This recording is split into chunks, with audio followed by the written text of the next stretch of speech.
এ দোদো কার ধনি রে? ধনি কার দোদো? মানে দেখি দোদোটা ছাড়বে না, এটা কার? কে খাবে দোদো? কে খাবে দোদো? ওই যে দোদো খাওয়ার জন্য দোদো খাবে তুমি? ও তুমি খাবে তোমার দোদো? আচ্ছা তুমি শো তোমা, শো তোমা, শুয়ে শুয়ে খাইয়ে দেখি দাও তোমা।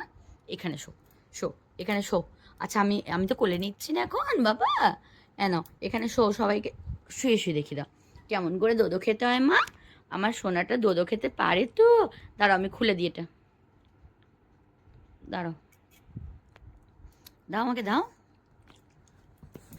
এই এই তো খাওয়ার জন্য তুমি ধরো, তুমি ধরো, ধরো, তুমি ধরো নিজে নিজে, নিজে নিজে মা, নিজে নিজে ধরো তো মা। ভালো করে দু হাতে ধরতে হয়। ধরো, ধরো না, তুমি ধরো। ও মা ধরো, মা ধরো সোনাই আমার ধরো। ধরো তো বাবা, দু হাতে করে, দু হাতে করে, দু হাতে করে, দু হাতে করে ধরো, দু হাতে ধরো। নিজে নিজে নিজে ধরে, তুমি তো দুধও খেতে পারো। ধরো মা, তুই খুব দুষ্টু আছিস, ধরবি না? খেতে শিখেছে, বাহ। এই তো আমি এটাই বলছিলাম, তুমি তো দু হাতে করে কি সুন্দর ধরে দোদো খেতে পারো। খাও, আমার সোনা ছেলে তো, আমার মনা ছেলে তো, আমার সোনাটা, আমার মনাটা। আবার না, খেয়ে নিতে হবে, খেয়ে নিতে হবে, নষ্ট না, না।